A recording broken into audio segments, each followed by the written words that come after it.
Hi, welcome to How to D&D. My name is Fred Wheeler and today I want to talk about Dungeons & Dragons 5e. This is a Dungeon Master guide for running Circle of Thunder for the adventure Dragon of Icespire Peak.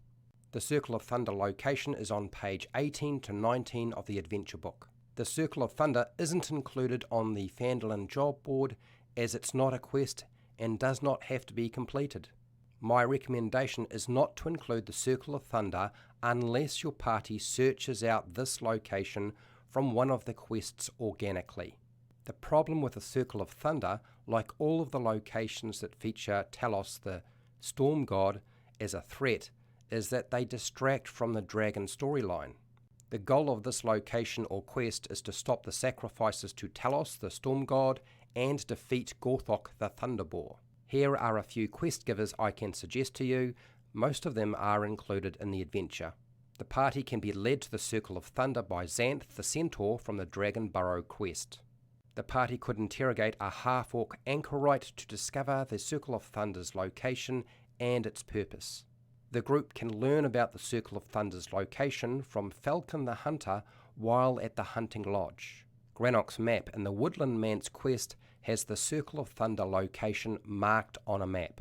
The party might track down Gorthok the Thunderboar after the orc raid on Falcon's Lodge. The combat difficulty for the Circle of Thunder will depend on what level your party is.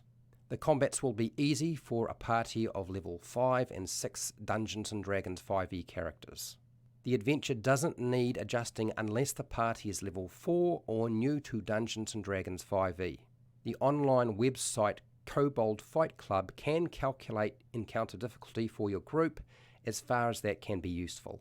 Challenge rating doesn't work very well for character levels 5 and higher due to the complexity of character classes and the spell access that they get, and something like Fireball can change everything.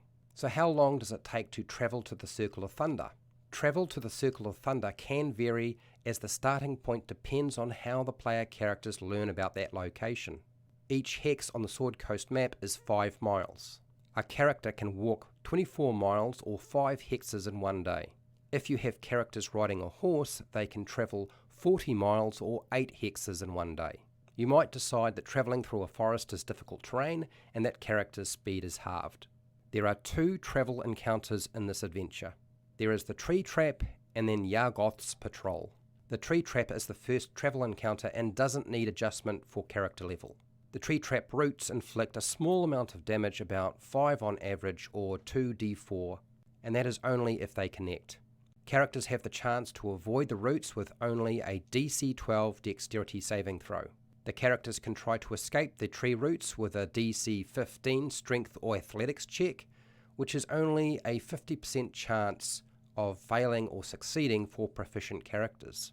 Attacking the tree roots is even easier with an AC of only 13 required from an attack. Even while restrained or with a disadvantage for characters, it's an easy task. Don't concern yourself with the roots being immune to all damage types except slashing damage, because more weapons inflict slashing damage than anything else. Yargoth's Orc Patrol is the second travel encounter and is hard for a level 5 or 6 party if they don't have a wizard with Fireball or they don't have the necklace of fireballs yet. A level 4 party will find this encounter deadly, so you could adjust it for beginner players because they will not have access to Fireball. The adventure doesn't state how far away the orcs are.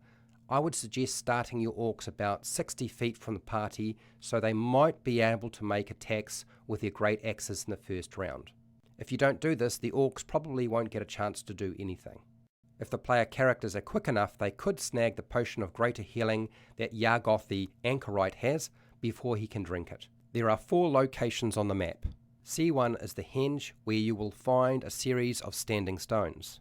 There are 8 stone structures that can be pushed over with the combined party strength score of 80 or higher.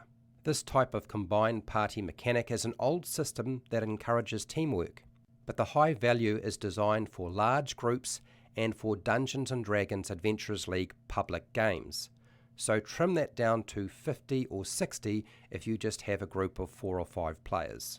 The battle to stop the Talos shamans calling forth a storm or summoning Gorthok is just a formality. A level 6 or 5 party will trash the Anchorites and the Twig Blights even though it's mathematically set as a hard encounter. A level 4 party will find the Anchorite battle deadly, so you could remove the Twig Blights to make it a little bit easier. The Gorthok battle is the centerpiece for this location. Gorthok the Thunderboar can kill a single character in about 2 rounds, but it's not going to result in a total party kill usually. The only problem with this encounter is it's not very cinematic. Gorthok is still likely to be more interesting than the Sleeping White Dragon fight at Icespire Hold, but unfortunately Gorthok is an easy fight for level 6 characters and deadly for level 4. The problem is that Gorthok is a solo monster with no legendary actions, and solo monsters don't work very well in Dungeons & Dragons 5e. Here's my suggestion for sorting out the Gorthok battle and making it a bit better.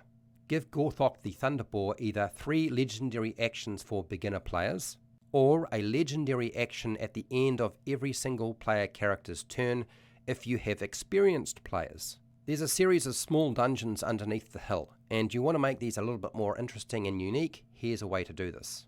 Consider including a few trinkets in areas C2, C3 and C4. You can take those from the player's handbook, which is on page 159. I have 8 that I can suggest to you. You can take the ones you like. A mummified goblin hand, a tooth from an unknown beast, an enormous scale perhaps from a dragon, a dead sprite inside a clear glass bottle, a rabbit's foot, a single caltrop made from bone, a set of bone pipes, a vial of dragon blood. I would suggest changing the secret trapdoor wisdom perception check DC from 10 to 20. Why? Because the characters will not fail a check of a DC 10. Otherwise, don't even bother rolling any dice at all. C2 is the Northwest Cave.